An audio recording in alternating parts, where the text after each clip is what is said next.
This video is our lesson number 9, and I will be discussing definite integral. As mentioned in the introduction, we have two general types of integral. One is indefinite, the other one is definite integral. Ganito kasi yan, when we solve the integral, for example, if we have a curve. Now, when we solve the integral, we actually, this one is y is a function of x, okay? Itong curve na to, when we solve for the integral, actually, we are solving for the area in between. Let us say this is A, and this distance is B. We are actually solving for the area from A to B, and that is the integral function. Let me give you an example, concrete example. Let us say if we have an integral of 3 dx, okay, from 0 to 2, okay? So we know that the integral of this is 3x. Since we have now a limit, we call this limits, okay? We do not have the constant of integration anymore because we are now sure that we will only finding the area of the curve between x equals to A and x equals to B, or from 0. Kumbaga ito yung problem natin, from 0 to 2x, okay? And the way we evaluate this, ganito so ganyan yan. Supposedly, yung solution natin is 3x plus c. But in this case, since we have a limit, yung solution natin is ganito na. Nandiyan yung 3x, pero yung constant of integration will be determined from here. Or not the constant, the answer itself. Okay, because we have a limit.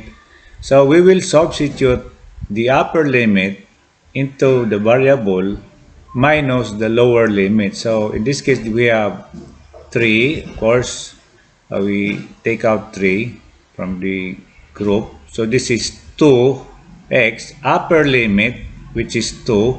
Substitute to x. Okay, this is x, upper limit, minus 0, x din. Kung ano yung nandyan, you substitute the upper limit, minus, you substitute the lower limit. And of course, the answer is 6. Now, how do we interpret this graphically? Ganito yan. Itong function na to, actually, this is equal to y is equal to 3. Okay? Pero meron kang dyan, alam ba, x dx, o 4x, ibig sabihin yan, yung function mo, y equals to 4x. Okay? So ito, with this problem, yung function natin is y equals to 3. And we know that when we plot y equals to 3, ganito yan. It's a horizontal line. 1, 2, 3. Okay? And this is now our line. Yan. This is y is equal to 3. Kung x naman, pataas. Diba? Kung halimbawa, x is equal to 3. So, 1, 2, 3. Ayan. Ito yung line na x is equal to 3 sa analytic geometry. Now, yung limit natin, sabi dito, di ba sabi ko, pag meron kang ganitong problem na may limit na from 0 to 2, ibig sabihin, i-compute mo ng area with this function from 0 to 2. So, ito, 1, 2. So, i-plot natin the area bounded by ito 2, and of course this is 3. Itong area na to, this is a rectangle, diba? And the area is equal to 2 times 3, which is equal to 6. Okay, yan ang integral. So, ganyan yung pag-interpret natin. It can be, dalawa kasi yung variable natin, di ba? Yung y, saka x. Depende yan. This can be velocity, this can be distance, this can be velocity, this can be time. So, depende sa problem niya. But, the way we solve the variable, kung anong hinahanap pala, hinahanap yung area, yung volume, yung whatever, napapaloob yan dito sa kung ano yung function, kung ano yung equation. Kung sa velocity, yung graph mo ay sa velocity. Kung ano yung nangyayari sa velocity mo from 0 na tumataas yung velocity mo hanggang sa mamatay naman yung makina, umina naman, nag-0 din. So in between dyan, ano yung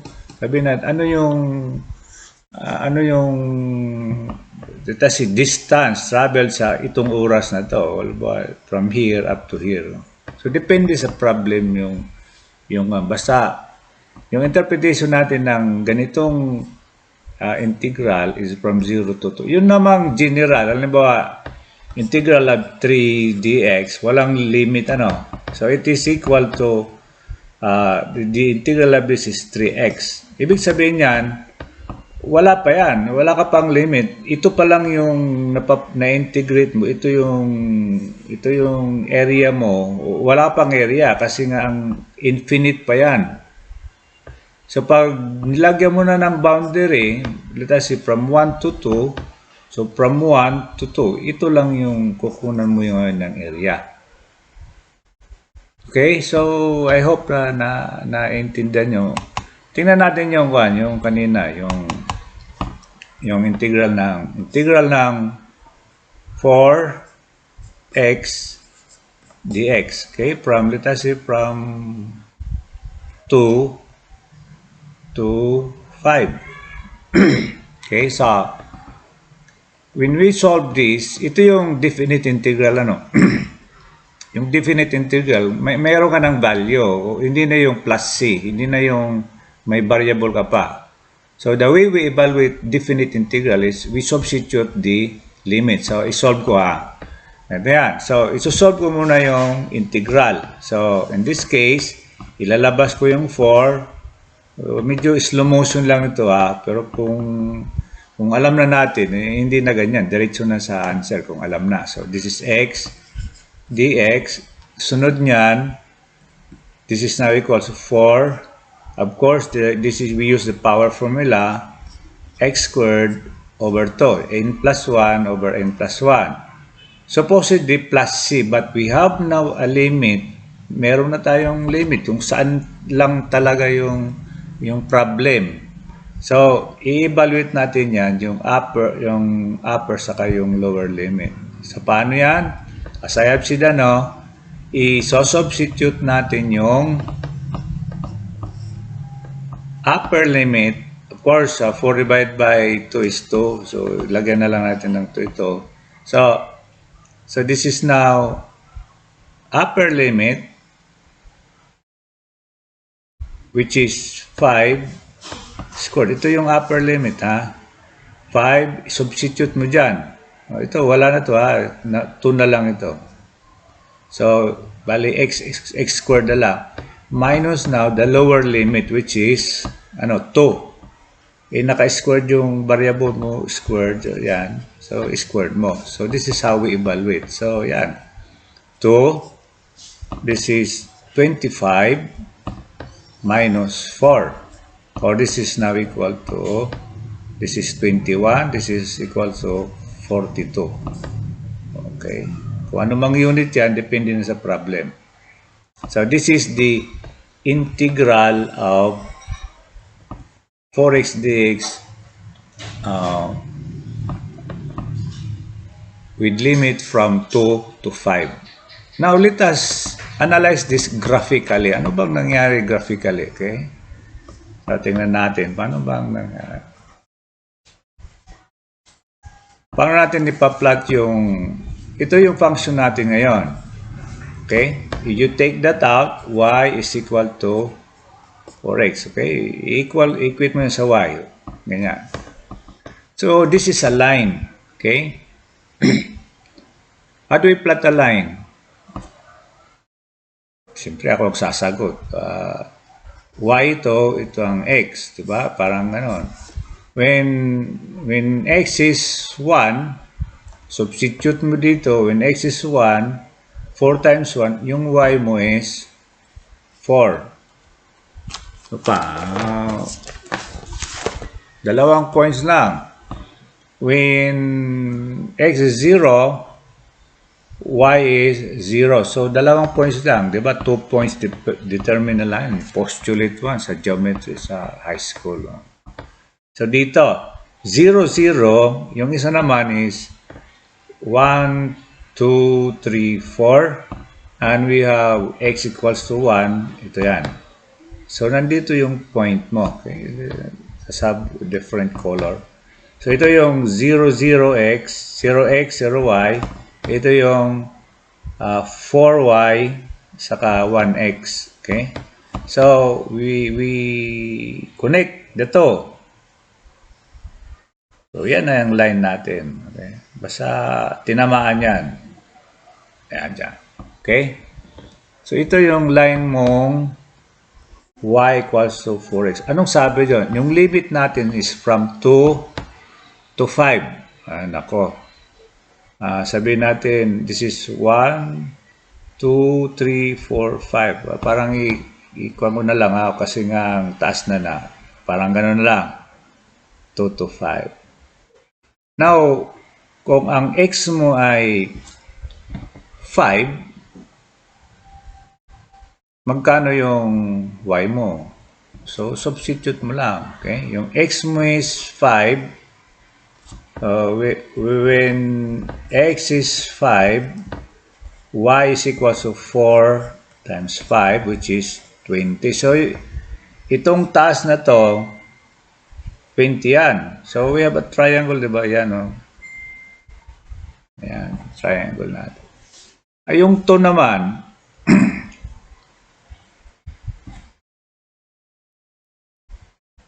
yung to, when x equals to 2, y equals to 8. So, ito, to, ang katumbas niya is 8. Okay? Therefore, kukunin natin itong area na to. Ano itong area na to? Of course, this is trapezoid, di ba? Parang ganito yan. Okay? Ayan. This is 8. This is 20. And of course, this is from 2 to 5. This is 3. So, anong area ng trapezoid? Area of trapezoid is the average of two bases. Multiply this by 3. Okay, so, magkano yan?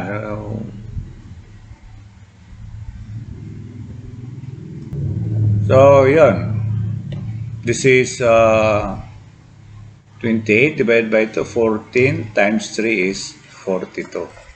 Which is the same. Oh, yan. Diba? Ito yung area. Kasi nga, pinapakuha yung area. From here up to here. Now, kung the same problem, pwede naman daw.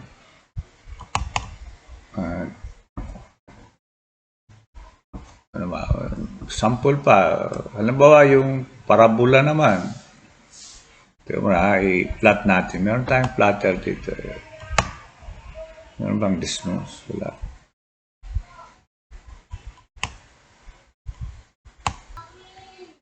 Yung kanina, i-plot natin dito. Meron tayong plotter naman, diba? Y is equal to 4x. O yan. Ito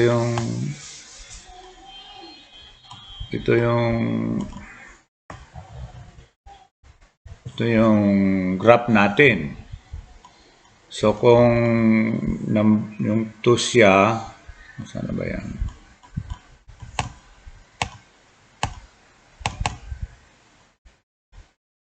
So kung 2, 1, 2, yan.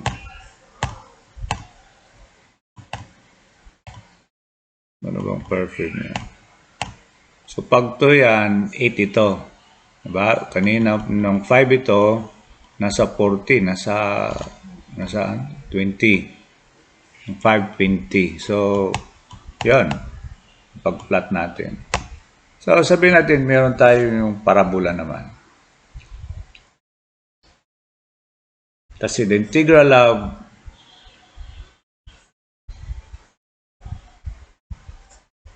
2x squared dx. Okay? Kasi from 0 to 1. O to 2 na lang. 2. So, if we're going to integrate this is equal to, lalabas natin yung 2, diba? 0 to 2, x squared dx. Tapos, integrate natin the power formula. We have 2, this is x cubed over 3. Tingnan na, ilagay ko lang 3 ito para makancel yung 3. Okay, 3. So, this is 3. So, from 0 to 2. Okay, or this is now equal to x cubed, limit from 0 to 2. So, evaluate natin ito.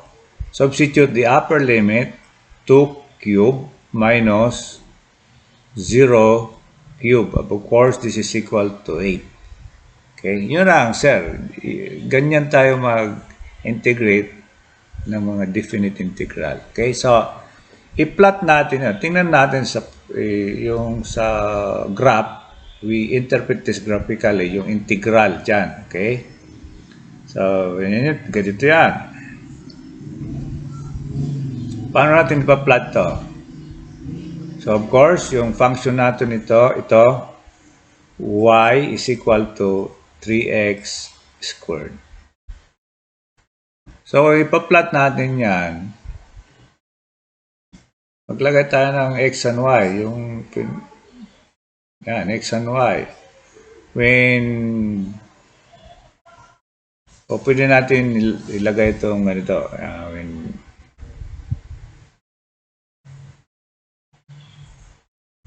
x is equal to square root of y over 3. Diba? Parang ganon. So, tama? So, y over 3 is squared yan. So, when y is 1, or when y is 0, of course, if we substitute 0 here, our value of x is 0. So, when y is, let us see, 3, yung x natin, this is 3 over 3 is 1, square root of that is positive and negative 1. So, ayan. Plot natin na. So, ano pa? Kung when y is 9. So, when y is 9, this is 9 divided by 3. So, yung square root of 3 yung pan natin, yung x natin. So, pag i-plot natin ito, so we have the first point, yung x is 0, y is 0. Now, when y is 3, okay, sabihin natin ito, 1, 2, 3, dito. Yung x down natin is only 1. Dito, positive 1 and negative 1. So, para makuha natin yung intersection, 1 and 3. So, nandito yan. So, i-project mo yung 1 hanggang sa 3. Project mo yan. So, ito yung point natin ngayon. Okay, yung 1 point, another point. So, the same with here, project mo yung -1 saka yung 3. So, ito na ngayon yung point natin. Symmetrical siya kasi nga plus and minus. So, pag i-plot natin yan, pag meron kang dito 0.5, yung y is 1, 2, 3, 4, 5, smooth yan. Magiging ganyan yung, yan, ganito ang lalabasan ng graph natin. Okay, so if you continue giving number here, we will be having a positive and negative square root of that n over 3. Diba? Ganyan. So, i-plot natin dito sa Dismos para mas madali natin maintindihan. Ngayon, y equals to ano ba yung natin? 3x squared, okay? Y equals to 3x squared. Ano yan? Y equals to 3x squared. Ayan, ayan, di ba? Pareho yung plot natin. This is ito. Ayan, makikita mo yung mga points dyan. Anong point yan dyan? Okay, so yan. Ito yung yung area natin, pwede bang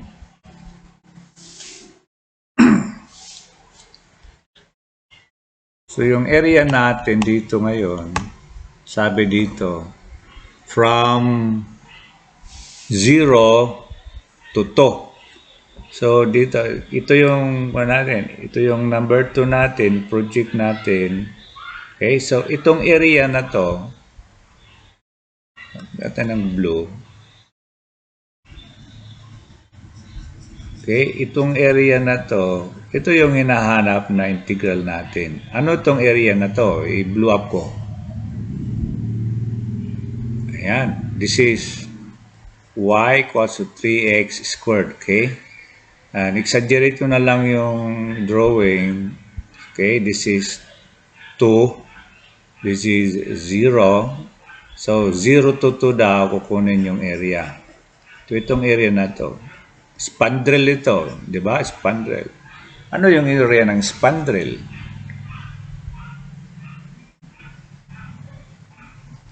Ito, area parabola bounded by lines. Ito, alam mo, pag ito si this is A, ito yung length na to, at ito yung height naman is B. Yung area nito, tandaan nyo yan the area of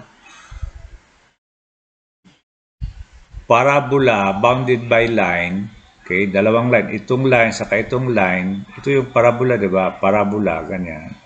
The area of that is equal to 2/3 times the circumscribing rectangle. 2/3 siya. So kung 2/3 ito naman shaded portion is 1/3 of the circumscribing rectangle, AB. So, kailangan lang natin kunin itong point na to, yung B, para makuha natin yung area. A times B. Okay, so, paano natin kukunin yung itong height na to? Siyempre, you just substitute into here. This is x, di ba? Ito x kasi ito yung x-axis mo, y pataas. So pag sinubstitute mo yung x diyan, mapupunta ka sa y. So dito mo isusubstitute ngayon yan. So y is equal to 3 times 2 squared, which is equal to 12. Therefore, the area now of the shaded portion or the integral of this is equal to 1/3 times A. Ano yung A natin? Ito. 2. What is our B? 12.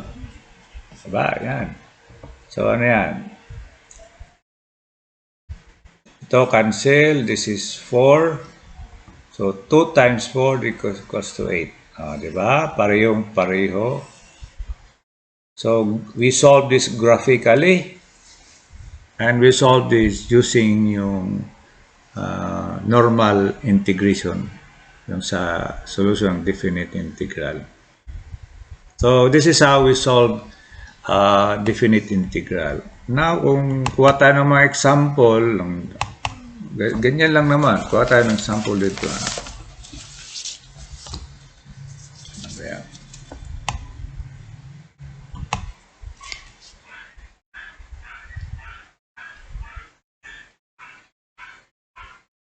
Okay, let us say we have this.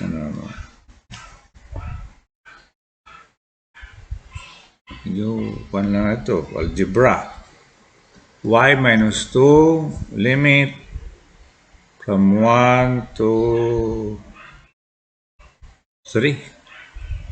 Pahirapan tayo. Squared dy. Okay, so paano yan? This is equal to we use power formula, diba? This is u. Yung u natin is y minus 2. Of course, yung du is only dy. So, nandito na yan. Wala tayong gagawin kundi we use the power formula. This is y minus 2 raised to 3. Okay, 2 plus 1 over 3. And we have our limit from 1 to 3. Okay. Ano? This is 2 plus 1, the power formula, over 2 plus 1. So, ganito na yan. We substitute the upper limit. So, yung 1/3, ilabas natin para hindi tayo maistorbo. So, ito. So, y minus 2 na lang. Yung 3 na ilabas na natin. Okay? Yung 1/3. So, this is upper limit, substitute to variable y. So, 3 minus 2, naka-cube, di ba? Cube. Minus the lower limit. Ito naman i-substitute natin sa y. So, 1 minus 2 cube. Okay, so, solution natin, this is equal to 1 cube minus, this is negative 1 cube. Ano yung negative 1 times negative 1, positive 1 times negative 1. So, this is negative 1, okay? Yung cube times negative 1, this is positive 1. So, this becomes 1/3, 1 plus 1, or the answer now is, this is 2 multiplied by numerator, so this is 2/3. So, ganyan lang. Okay, so, halimbawa yung sin theta d theta from 0 to pi. Alam mo yung pi? Pi over 2. Pi is equivalent to 180 degrees. This is radian, okay? Pi over 2, of course, is 90 degrees. Okay, from 0 to pi over 2. So, nasa formula lang ito. The integral of sin theta is negative cosine theta. Wala na tayong plus c kasi nga may limit 0 to pi over 2. So, negative. Substitute sa cosine theta. Ano yung cosine theta? Cosine of pi over 2 minus cosine of 0. Okay? What is pi over 2 in degrees? This is 90 degrees ito. And what is cosine of 90 degrees? Pag kinuha natin sa calculator, cosine of 90. Of course, this is 0, di ba? Equals, ayan, 0. So, ito yung, this is, kuha tayo ng space.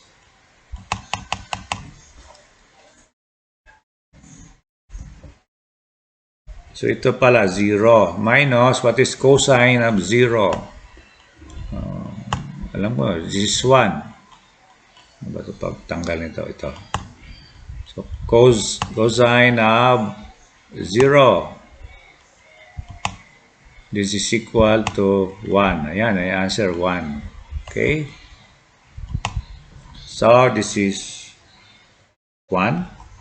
Therefore, this is negative times negative 1. The answer is positive 1. So, ito, ang integral nito ay 1. Oh, di ba? Number na. Hindi na yung cosine theta plus c. Kasi nga may limit, mayroon na tayong limit. Upper limit minus the lower limit. Okay, it's the substitute. So this will end my discussion about the definite integral.